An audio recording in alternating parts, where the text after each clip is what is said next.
All right, we'll go ahead and get started here. Thanks everybody for being here. Definitely want to thank our panelists for coming out today, especially when it's so glorious outside. Thanks for spending an hour and a half, 2 hours with us in here. So I'll go through. We have Whitney Griggs from Georgians for a Healthy Future. We have Dr. Charles Peck from Piedmont-Athens Regional. We have Representative Spencer Frye, Georgia State House, 118, right? I got it, right? And then we have Mr. O.J. Booker from Advanced Behavioral Health. And just to start out, if we can, maybe we can start here with Whitney, if you guys just want to tell a little bit about yourself and exactly what you do. Thank you. Thank you for having me here today. Sorry. My name is Whitney Griggs, and I am the Outreach and Engagement Manager with Georgians for a Healthy Future. And Georgians for a Healthy Future is a nonprofit healthcare policy and advocacy organization. And we envision a day in which all Georgians have the access to coverage that they need so that they can be profitable members of their society. When I say that, I mean being able to give to their community and have the support that they need to be really lead productive lives. My role in the organization is I manage all of our outreach and our grassroots efforts. So activities such as this, getting you guys here today out and interested in talking about issues such as this. One of our signature policies that we're advocating for right now is Medicaid expansion or closing the coverage gap in Georgia. And then we also advocate for other consumer protections such as ensuring that health insurance plans have adequate networks and things like that. Afternoon. I'm Chuck Peck. I'm a physician. I'm an internist and a rheumatologist, and I'm the president and CEO of Piedmont-Athens Regional. I've been here for 2 years.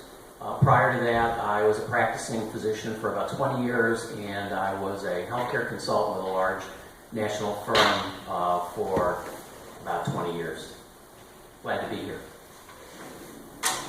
I'm Spencer Frye, represent House District 118, which is north and east Athens.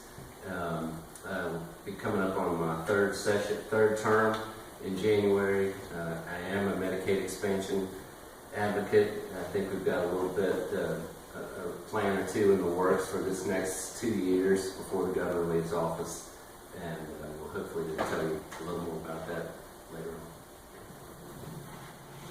Hey everybody, I'm O.J. Booker. I'm the President and CEO of Advantage Behavioral Health Systems.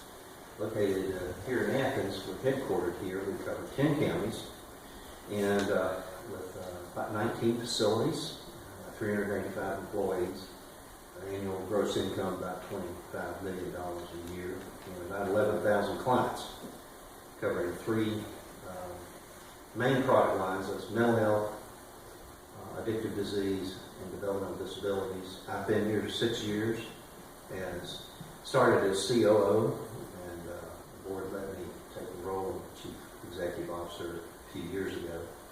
And I believe that my role is, we just discussed this earlier, is to go to work and do what they tell me to do. How's that?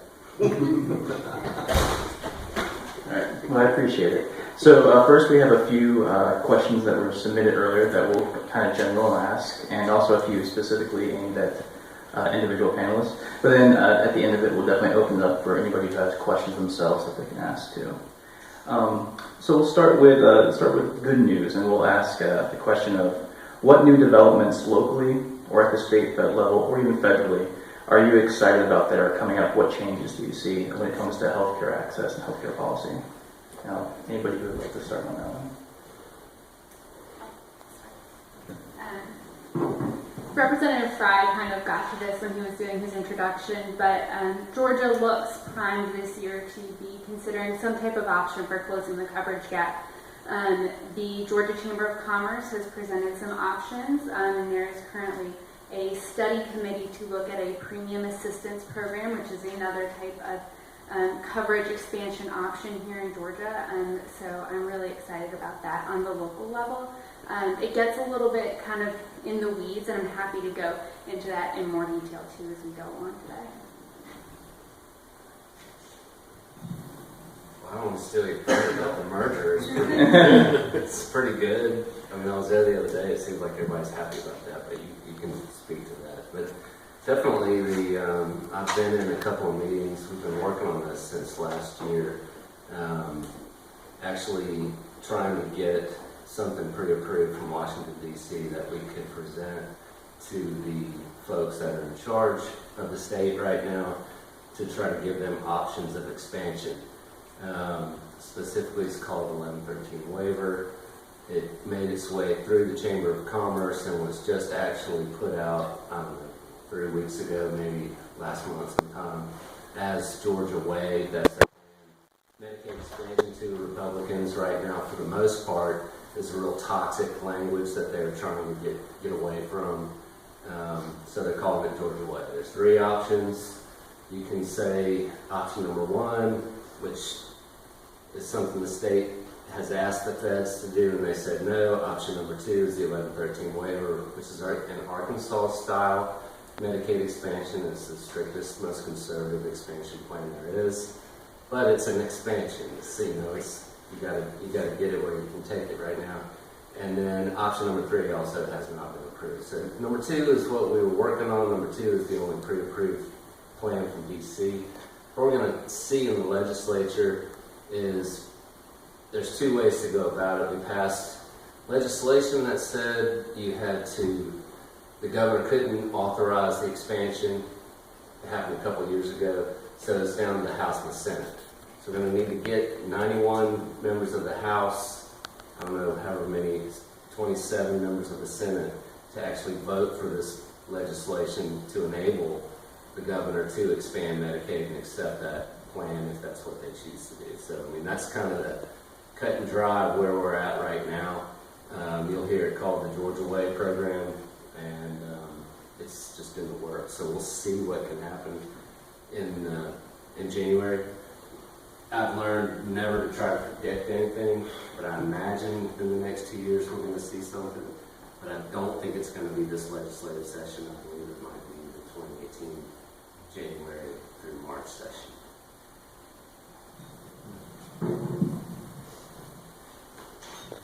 I think over the last 3, 4, 5 years, this state has increased its investment in behavioral health by over $100 million.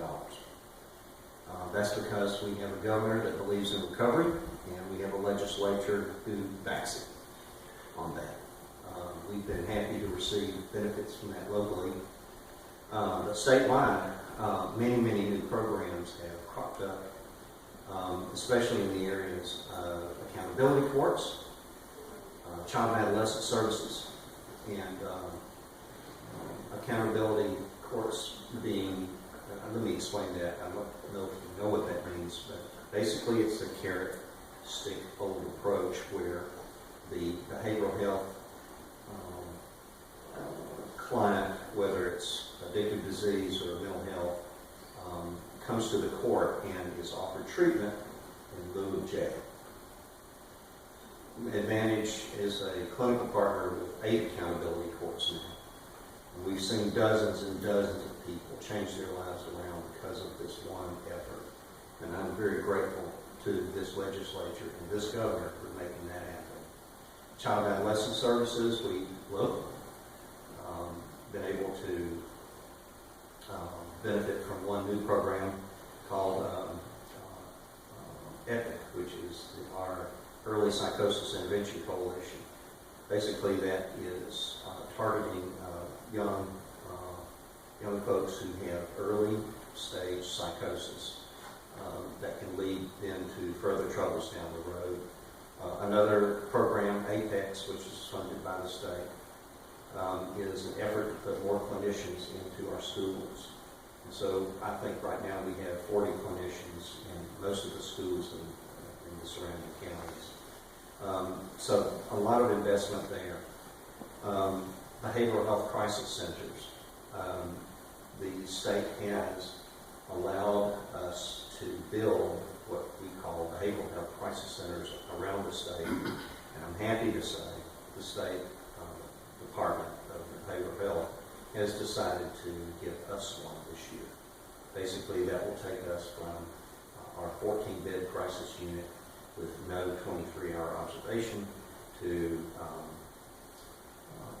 24 beds with a 23-hour observation unit, and maybe more. So there has been significant investment by the state that we're very grateful for. And so those are some really good things that have happened to us in the last couple, 3 years. And I guess, yeah, we'll go to definitely the biggest change that we're seeing here now. So, Dr. Peck, if you don't mind discussing a little bit about some of the beneficial changes that you see coming in with the merger with Piedmont, and also some of the challenges that y'all perceive that might come up, that you've already been dealing with and finding solutions to. Sure. So when we set out to find a partner, it was for very specific reasons.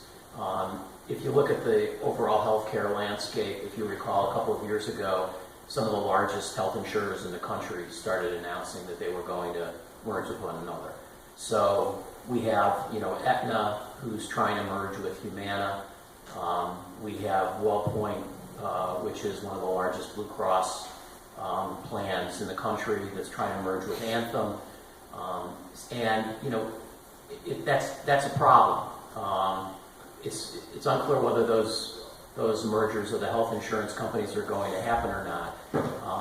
But when these companies get to be the size of 75, 85, 95, 100 billion dollars, and when you look across the country, basically, if these has very little, if any, leverage when you're trying to negotiate with an insurer that's $100 billion in size. So when you're on the provider side, when you're the one providing care, whether you're a physician or a hospital, size really matters, because the only way that you have any ability to negotiate with an insurance company is if you're large enough. That's one issue. The second issue is that the way the reimbursement systems are being directed now, and Medicare, is the largest reimbursement system in healthcare. Over 50% of people in the country are reimbursed or paid. Their care is paid for by the government or Medicare. So when you're in a situation where reimbursement is going down every year, and expenses and costs for equipment, for technology, for medications, for patients continuously goes up, you need to find a way to have some buying power so that you can continue to afford to provide services for your community, which is obviously our mission, is to provide for patients in this community. To continue to find a way to pay for, which last year was $36 million that we provided in uncompensated care to the community, for which we received nothing. We're not a hospital district like a Grady, say, where the county actually provides a subsidy. So all of that money literally comes out of our organization. So to be able to continue to provide for indigent care, to continue to be able to attract physicians, to be able to continue to afford to provide all the services that you're able to get here so that you don't have to leave Athens and go elsewhere, we needed to get bigger. We were also 2 years ago, as you recall, I'm sure reading in the newspaper before I got here, we were starting to run into very significant financial difficulties, like many hospitals in Georgia. In fact, Spencer can probably talk to this, but there are a number of hospitals in the state that are predicted to close over the next 3 years because there just isn't the dollar out there, either from the federal or state government or from patients, to be able to continue to keep a lot of these organizations open. We were in very strong financial shape when we decided to do this, which I think is the time to do it, because if you look at the organizations out there that have been on the verge of bankruptcy, that have done it, they basically had to partner with the person writing the biggest check. And we didn't want to do that.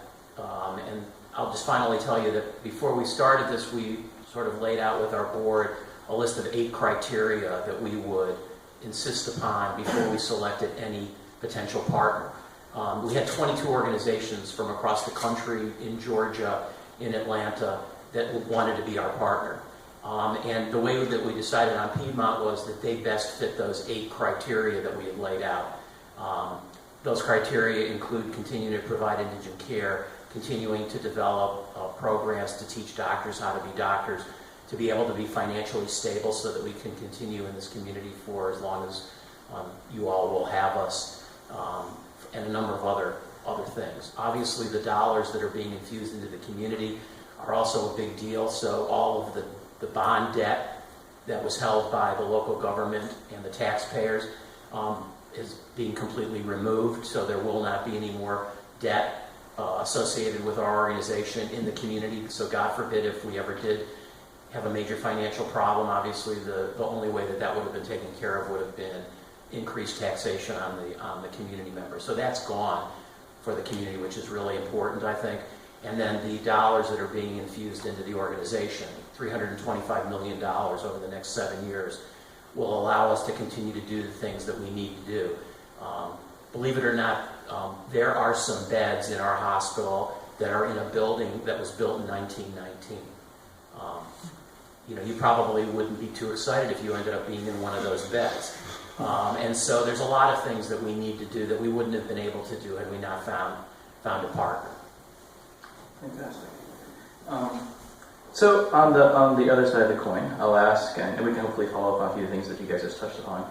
But what do you see what would you say is the biggest need or concern that you see at this time when it comes to healthcare and/or mental health access here in Georgia? I'll start. One of the things that Could has you move happened the over mic time, over a little more? I apologize about that. One of the things that's happened over, it had been a little bit of time, it's been quite a while, has been the reduction in workforce overall. We have a very slim workforce in health overall, and in behavioral health, it's almost critical. The average age of psychiatrists in this state is probably about 55 years old. We can't find psychiatrists. As a matter of fact, half of our psychiatry practice is done over telemedicine. And it's getting worse. So if I was to think about a threat, and when we talk about Medicaid expansion, that means more people accessing care. There will be nobody to produce the care. You have to have good, solid residency programs to produce these physicians so that we can actually provide the care. The other thing that I think is a weakness, somewhat of a weakness, and I hope that we take care of that at some point, our licensed clinicians have a certain scope of care. I would like to see that expanded. Because if you don't have that scope of care on the physician side, and you need to produce the services, then I hope that we can expand the scope of care on the licensed clinician side. Right here in Athens, Georgia, we produce probably 30 or 40 social work graduates a year. Probably many more than that.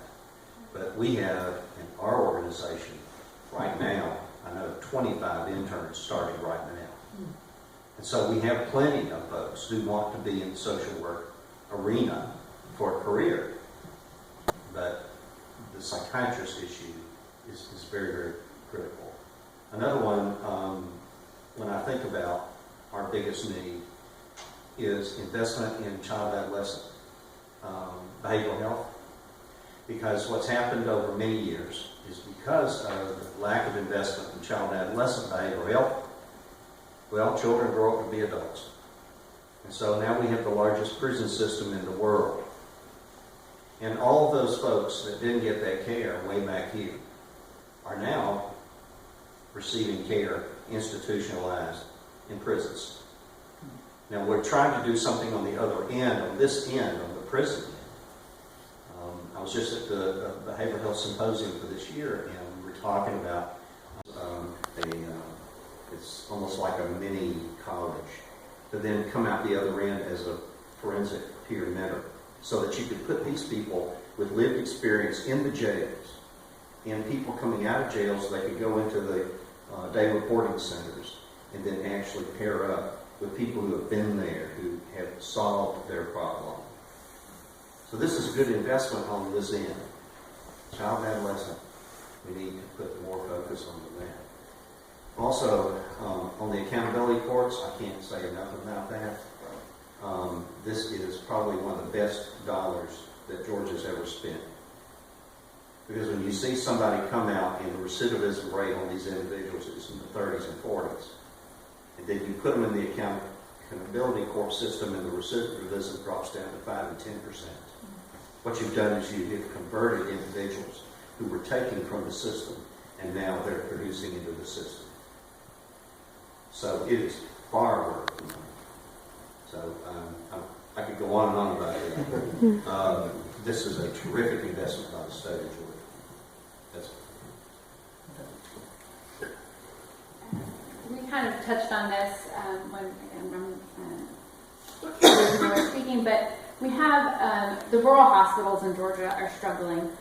We've had 5 rural hospitals closed since 2010, and 15 are considered financially fragile, which means that they have, for the most part, more money coming out than they have coming in.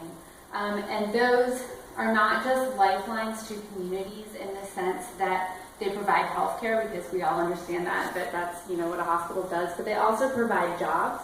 They provide jobs for the people who work in the hospital. They provide jobs for the people who own the restaurant across the street from the hospital. They provide jobs for the realtor who can sell houses to people coming into the area because there's a hospital. Businesses don't come to an area if they don't have a hospital or if they think that their hospital is going to close. And we're kind of coming up on this perfect storm for Georgia's rural hospitals. The disproportionate share payments are starting to be phased out, and that's what a lot of Georgia hospitals use to remain financially solvent. And in 2018, they're going to go away because the intention was that everyone would have coverage to pay for that. So I really think that one of the major healthcare problems facing the state right now is rural hospital closures. Can I add something? Sure, please. I forgot something. Part of the fact of our existence is that we're state funded, and I don't know about you, but we're not funded for a lot of outreach activities. Okay? We don't have a big marketing department and all that. I think that is probably one of our bigger weaknesses too, because the biggest problem in this country surrounding mental health and addictive disease is what? Stigma. And so the only way to reduce stigma is to talk about the issues. We are the only mental health system for the state of Georgia that covers all of these folks that have no money, no funds, no way to get care. And to get to those folks, to get to the communities and educate them has been very difficult for us. So more investment on that side would be just tremendous for us because we're itching to do it. It's just lack of funds to do that. Thanks. To follow up on that, I'm curious, Mr. Booker. I know that this week is the end of Mental Illness Awareness Week, and that there was actually a vigil held here in town. And was that organized? Yes. So, kind of curious, where did the initiative come? Was that out of that? The initiative come out of the Vantage themselves, realized that something needed to be done, and just right. Yeah. This was the first year we did that. We organized that candlelight vigil down at the courthouse. Also, I don't know if you remember, but just a week or two before that was Recovery Week. And so we had the big Recovery Fest over at the mall. There were probably 300-500 people there. It's almost, it's just a little bit.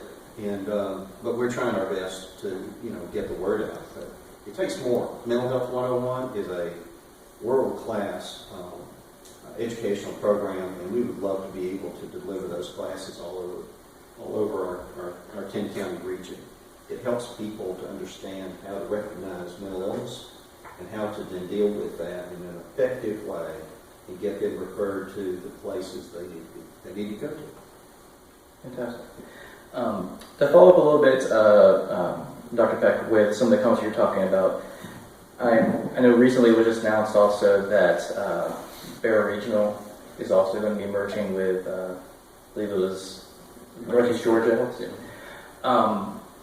And there you talked about some of the concerns with the insurance companies merging and becoming just a few. Do you see any similar concerns possibly with the escalating hospital consolidation also? And I'll open it up to anybody else that has comments too.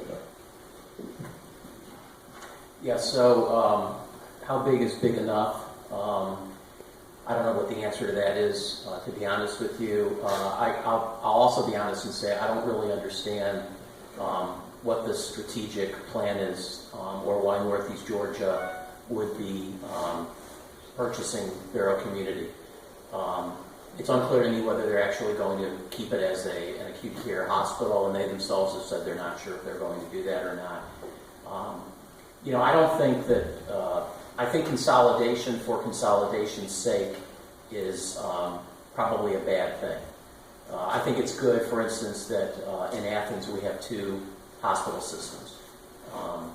So people, might think I'm crazy for saying that, because wouldn't it be wonderful if I was the only hospital in town? I'd have a lot less to worry about. But I actually think it's better for patients to have choice. So consolidation just to consolidate is, I think, a bad thing. When we thought about this, we didn't think about it because we just wanted to become a partner with somebody. I think putting those criteria out there so that we actually had a vision for what we wanted to accomplish for patients and for the community, and then finding the best way to do that is, personally, I think that's a much healthier way to think about these things.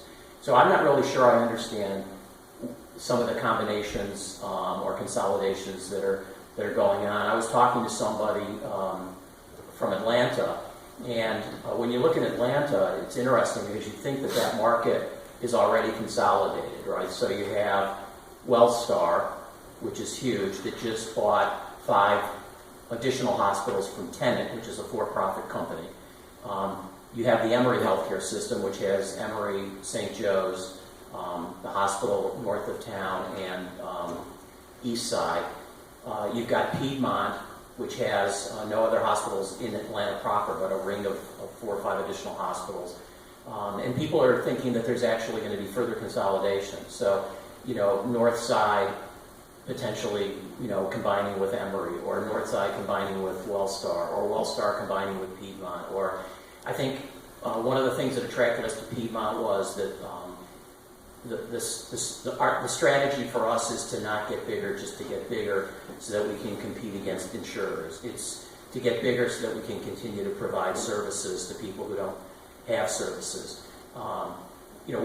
I've been contacted by a number of the rural hospitals that you were talking about who are looking to partner in some way because they're not going to be able to survive. So the question is, what benefit does the community get from that partnership? And in some cases, the smart thing might actually be to have services in those communities without acute care beds.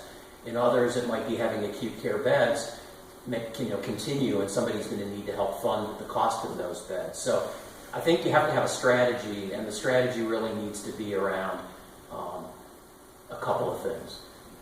First and foremost, it needs to be to provide the highest quality, safest care that brings value to people. The second is that it needs to provide financial stability, both to the hospital system, but also to the community that you were talking about. And the third is that it has to provide a good place for people to work. I think you're all aware, we're the 2nd largest employer in Athens, second only to the University of Georgia. So, as we were thinking about this, to think about the possibility of being in a situation like some of these hospitals are, and literally over 3,000 people in Athens losing their job, that's probably not a good thing for economic development for the community. So I think there's reasons to do this, and hopefully, people are doing it for the right reasons, because there's plenty of examples where these sorts of consolidations have occurred for the wrong reasons, and most of them have blown up, if you look around the country. So you have to partner with somebody that believes in the same things that you believe in, and that's probably the most important thing. And one more follow-up on that, just because I know you spoke about the getting the leverage with the insurance companies and how that's pivotal. I know it was recently reported a flagpole about the negotiation with United Healthcare and Piedmont leading into this merger. I wonder if you can speak to any status of what that is. Yeah. So basically, United Healthcare, and this is, I guess, a good example of what we were talking about earlier. So Piedmont, Atlanta, this is before we partnered with them. Piedmont was asking for a 5% increase in reimbursement from United. Now, you've probably been reading about the 30 and 40% increases that some people are anticipating on the exchanges, and the premiums, insurance premiums going up in almost every case by double digits. They were asking for 5%, which if you think about the cost of living, that's about double the cost of living, but it's certainly not triple or quadruple or whatever. And United basically said no.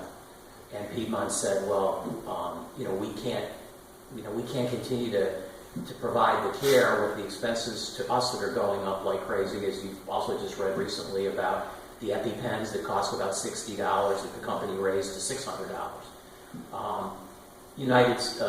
Piedmont said no. And a month later it was settled. And this is the strategy that these humongous billion-dollar companies use. Whether you try to raise the price of an EpiPen from $60 to $600, or whether you, because you're so big as an insurance company, decide that you're not going to fund any increases, even as small as they may be, for the people who are actually providing the care. But that's been settled, and I've been through this many times before. I knew it would be settled. It was never going to be an issue for us because we have a separate contract with United, and they haven't tried that same thing. It's also interesting, if you remember, United was the insurer for the University of Georgia and state employees several years ago, and they're no longer that. They lost more than 50,000 members by the Blue Cross plan beating them out because of using some of the same kind of tactics several years ago. So again, it goes to, are you trying to do well by doing good, or are you just trying to rip people off? And we all have to make some money to be able to put back into the community. We're not for profit. But if we don't have a bottom line, we don't exist, and we can't contribute any to our community. And so people have to be willing to pay for the care that's delivered. And if these insurance companies really are mostly interested in enriching their shareholders as opposed to reimbursing people for actually providing the care like OJ was talking about, then we're going to have a problem. And the only way to counteract that is to be big enough to be able to say to them, no, we're not going to tolerate that. And that's why you have this sort of escalating war of size that's going on. It's not a good thing, but we don't really have a lot of alternatives right now unless the dynamics in the marketplace, change somehow. Yeah, I think that you hit the nail on the head, which was, you answered the question that was asked 3 questions ago. What's the biggest problem in our healthcare? And nobody really likes to talk about it. Nobody says this at the Capitol.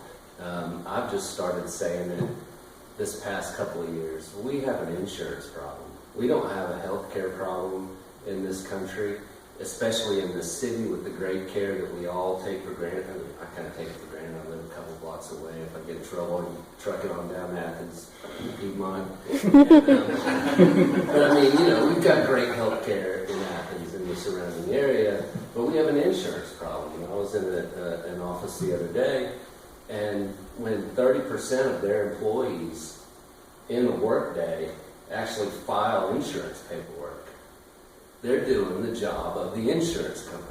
And there's no standard of paperwork from insurance company to insurance company. So you have all these different ways to file. It really is a mess. And I'm a full-blooded capitalist, and everybody knows that, who knows me. But when we're capitalizing and making money for shareholders at the expense of the people who should be receiving the health care, then that turns into an issue. Now, where are we going to have to draw the line? I don't really have those answers right now. But I firmly believe that we're trained to buy insurance. When you're 16 years old, what do you got to do? You get your car insurance, or your parents get it for you. I mean, we're trained at an early age that insurance is something that you have to pay for. What we're seeing now is what I consider the price gouging. During the Obamacare talks, what was it, like 5 years ago, the one group that was so silent about this was the insurance companies. Not one insurance company, as conservative as they may be, said, no, we don't want expansion. Because you know what they said? Oh, this is a perfect opportunity. We're going to jack everybody's rates up and blame it on the president. And that's exactly what we're seeing go on today. and they're driving our care costs, and they're driving our medicine costs. And it really is getting to the point where all these consolidations are occurring to combat that, and that's not healthy. We've really got to take a good look at our capitalistic healthcare system, and where we're going to draw the line is we're going to see in the next couple of decades exactly where that line is going to be drawn. On that, changing gears a little bit, and to Whitney and Representative Frye. And Representative Frye, you already said that you see it likely that Medicaid expansion or a version of a Georgia way, you think in 2018. I'm curious, Whitney, if Georgians for a Healthy Future sees it the same way, and what y'all think, but also who have been the allies in this process moving forward, our allies right now, and where have you seen the roadblocks coming from? Well, to answer your first question, and obviously I'm not down at the Capitol as much as Representative Frye, I think that we have a good chance on 2017. Clearly, I need to be at the Capitol more working on Representative Frye, so this is helpful to know. But, this is the first time that we've seen discussion and movement, which is incredibly exciting to me. And to get to your second question of who have our allies been, all along people like, and this isn't just lip service, but people like Representative Frye who have, even when it wasn't popular, to say, hey, we're missing out on some federal dollars, this is something that's good for Georgia, good for Georgians, that voice has always been there. And sometimes it has been overpowered by a much louder, much bigger voice that we have here in Georgia. But those are our typical allies. We have found some strange bedfellows this year. I will say that being in meetings with the Georgia Chamber of Commerce is just kind of weird. They're lovely guys, but it's not who we usually think of as working with. And then, we are Georgians for a Healthy Future, first and foremost, is a nonpartisan organization, but we have had discussions with folks that we did not think would ever talk to us about the ACA. Senator Renee Unterman has been a champion for it and has been coming out kind of saying that this is something needs to be done, now's the time to do it. And then on a smaller scale, organizations like, grassroots organizations like Athens for Everyone, people who are just having their voices heard over and over again on this issue, saying we will not be quiet, is so important, because in 2014 we went through this kind of crazy legislative session where everything was anti-ACA, and a bill was passed that took power away from the governor to expand Medicaid, so it's something that the Georgia legislature has to do now. State employees can't advocate for Medicaid expansion on their state employee time, they can do it on their own time. It did away with the Navigator program that UGA was running that was so great out of the county extension offices. So my point is that having these voices all along the way saying we're not going to be quiet, we need to keep talking about this, especially now, especially that it's coming back up in the conversation, is really important. I hope that answered your question. Yeah. All right, just one more question before we'll open it up to the audience here. And this one's actually for you, AJ, because I know we have some big changes happening with Piedmont-Athens Regional. But Advanced Behavioral Health itself is going through some big changes with a new building, new facilities. Are you able to speak to that a little bit and what some of the new services and the changes that we might see here in Athens? Before I do that, I want to make something really clear. This system that I'm privileged to be a part of is largely state funded. Okay, when we talk about insurance, and companies like United, and Aetna, and Cigna, and so forth, Blue Cross, that's about 1% of our revenue. Medicare, about 2% of our revenue. So the lion's share of our revenue is coming directly from the state, about 60% or more, and then the rest is Medicaid. And most all of the Medicaid is children, all of it. Very, very little goes to women, and that is in the form of straight Medicaid for our addicted disease services. So You know, when we talk about insurance, I just go like this. We do not compete with the private insurance market because there are plenty of folks with shingles out there, not the disease, the shingle, you know, the flat shingle, that are providing great mental health services to people who are working and have jobs and have insurance and can actually get in their car and drive to a doctor's office. Well, we take care of the people who are homeless, who have no, they have no future. We take care of the least of these. I just want to make that distinction.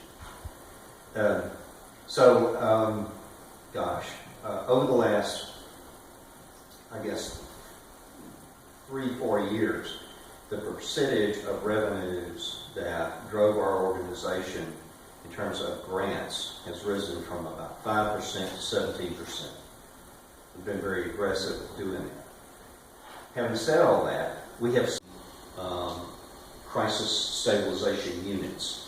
Those are basically created a number of years ago so that local communities can have a place for people in crisis, whether it's addictive disease or mental illness, can come, be stabilized, and then taken care of by their local behavioral health organization in their community, instead of getting in the back of the sheriff's car and going all the way to Augusta. And so that has to do with the decentralization of these old hospital services, and it's really an outgrowth of what the Atlanta Constitution did years and years ago, when they basically just made a lot of noise about how patients were being taken care of at the state hospitals. So here we are, all these years later, we got our little CSU here. It's on Miles Street, 14 beds. And as I told you before, there are now 6 behavioral health crisis centers around the state. We're going to get the 7th one. Basically what that means is that let me back up a little bit. I'm going to mark this up as serendipity. Not very often you walk around and see a gently used 50-bed former psychiatric hospital waiting to be taken. That happened over a year ago, November a year ago. And my architect sent me a little email with a link and said, maybe you should click on this. And that's the day I found out that the school board was moving out of their Mitchell Bridge facility, which used to be Charter Winds. And so the next day, I ran down there and I talked to them, and they said, yeah, I'd like to probably talk about this. And so we acquired the property for $2.77 million, and we're going to spend probably about $3 million or so fixing it up. What that does for us is it enables us to take 3 facilities in town and empty them into one. There are a number of things, on 17 acres. There's a number of things that are awesome about this. The first is that, remember I told you that there weren't very many doctors to go around?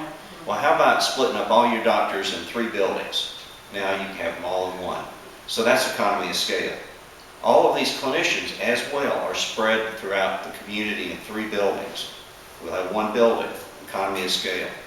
But the best thing about it is the, how do I say this? The synergy between the services. So the children and their parents can get services at the same place, which happens very often because mental illness is a family disease. And so we have now whole families that can get together at the same time with the same clinicians. Warm handoffs. If you're in crisis and you come to a crisis center that we'll have out there at Mitchell Bridge, you can actually, before discharge, make a connection, a warm handoff with the clinician that's going to be your clinician. All of our community crisis services, such as assertive community treatment teams and community support teams, are going to be housed in the same facility so that they can actively communicate with the staff that take care of those patients in crisis who are then going to be discharged with their service the next day. So there are a bunch of advantages in terms of just the quality of client care. Because in behavioral health, the only thing that matters is the relationship. And these relationships, when you get them closer and closer and closer together. It's just better care. This 50-bed former psychiatric hospital waiting to be taken. That happened over a year ago, November a year ago. And my architect sent me a little email with a link that said, maybe you should click on this. And that's the day I found out that the school board was moving out of their Mitchell Bridge facility, which used to be Charter Winds. And so the next day, I ran down there and I talked to them, and they said, yeah, I would like to probably talk about this. And so we acquired the property for $2.77 million, and we're going to spend probably about $3 million or so fixing it up. What that does for us is that it enables us to take 3 facilities in town and empty them into one. There are a number of things, on 17 acres. There's a number of things that are awesome about this. The first is that, remember I told you that there weren't very many doctors to go around? Well, how about splitting up all your doctors in 3 buildings? Now you can have them all in one. So that's economy of scale. All of these clinicians as well are spread throughout the community in 3 buildings. We'll have 1 building, economy of scale. But the best thing about it is the, how do I say this? The synergy between the services. So the children and their parents can get services at the same place, which happens very often because mental illness is a family disease. And so we have now whole families that can get together at the same time with the same clinicians. Warm handoffs. If you're in crisis and you come to a crisis center that we'll have out there at Mitchell Bridge, you can actually, before discharge, make a connection, a warm handoff with the clinician that's going to be your clinician. All of our community crisis services, such as assertive community treatment teams and community support teams, are going to be housed in the same facility so that they can actively communicate with the staff that take care of those patients in crisis who are then going to be discharged with their service the next day. So there are a bunch of advantages in terms of just the quality of client care. Because in behavioral health, the only thing that matters is the relationship. And these relationships, when you get them closer and closer and closer together, it's just better. To the next point. So I apologize for all that. No, it's good. It's good. I like It's it. good. Yeah. We know. We need to know. Yeah, people don't know anything about what we do. I don't know if we like that or not. But, so the Behavioral Health Crisis Center, I told you there were 6 in the state. Well, this is an initiative that came out of the department. When I say department, it's the Department of Behavioral Health and Developmental Disabilities. But it's always been backed by the legislature and the government. And I'm just so grateful for this. We have that kind of legislature. So a Behavioral Health Crisis Center is like a crisis sterilization unit. That was a bad word. Crisis stabilization unit on steroids. So when we got into this project, we did not know that we were going to get one, and we were told we were going to get one this year, and that's in the governor's budget for $6 million. That is going to be a huge improvement over what we had planned. We're going to be able to serve probably twice as many clients. We'll be able to work with the hospitals. I was talking to Chuck just the other day about our plans, and I've got some plans here. I won't just leave them, and you can look at them. But our plan is to develop mechanisms so that we can reduce the recidivism and also reduce the use of hospital emergency rooms, the backs of police cars, and jail. Because if you can divert somebody that's in crisis, if you can divert them to mental health immediately instead of going through that circuitous route of being in a police car or emergency room, and then you go to jail, and then you go to judicial system, and on and on and on. And then you don't get care. So if we can do some things with our partners, our community partners, to shorten that so that people can get mental health care more quickly, then you're going to have better results. Less recidivism, less cost of the system. You're not going to have such a burden on the courts. The jails, you don't have to build bigger jails. And this is going on all over the state, I hope. So Does that solve your That, question? yeah, that was great. I remember when I first talked to you about this, I was very excited about this idea, and I think more people need to know what's going on there with that. Okay, with that, I just want to see if there's any questions from anybody here. Lots of mentally ill friends, and Mr. Booker, I do understand what you're saying. I think you have a whole lot to say, but it's sort of like what's coming out of your mouth sounds like everybody who's mentally ill is going to jail or on their way to jail. And most of my friends, including myself, have never been to jail. So I just like to let you know that not everybody that's mentally ill you need to be scared of, because that's what the stigma is about. But also, I wanted to ask, I've heard a lot of negative things about the ambulance service in this town now that it's went private, and I'd like to know if Representative Frye or Dr. Peck have any ideas on what can be done about that. You know, and I have not heard any negative things about our ambulance service, so we might be talking to different folks. My wife works in the emergency room, and she always feels like those technicians on the ambulances are some of the most professional people that she's seen. She's worked there for 12 years. I think that was before the switch, so she's done it, had private and the hospital ambulance folks. So I'm not exactly sure what you're talking about. Go ahead. I was just at City Hall. They're talking about the response time. Mostly that seems to be the major thing. There were also other things I've heard, but that I think is the major thing. And it was brought up by people that actually, like a person who had been an EMT or something, was at City Hall. Yeah, that's interesting. I mean, you know, there's not saying that didn't happen, but there's ancillary comments. You know, it could be a small, tiny sample size, and to be sure, I don't know what the range is. 12 counties also, 16 counties. You know, so if it's a faraway county, they got to get going without knowing specifics.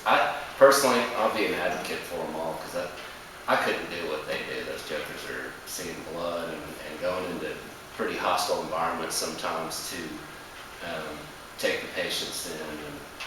But I do have a feeling, and I would focus at you too, I have heard of a pilot program which could put a little less stress on emergency rooms, which sounds like a great idea, is if you put a PA on an ambulance and take them out there, they can do in the field care.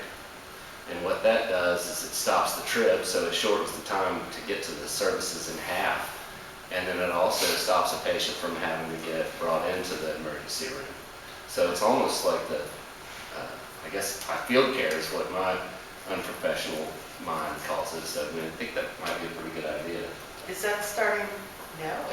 I think the pilot program was in Clayton County, at a Clayton County hospital, and they seemed to, I spoke to the representative this summer, he said they love it. It seems to be going well. It's cutting down on the crowds in the ER. It makes perfect sense, you know.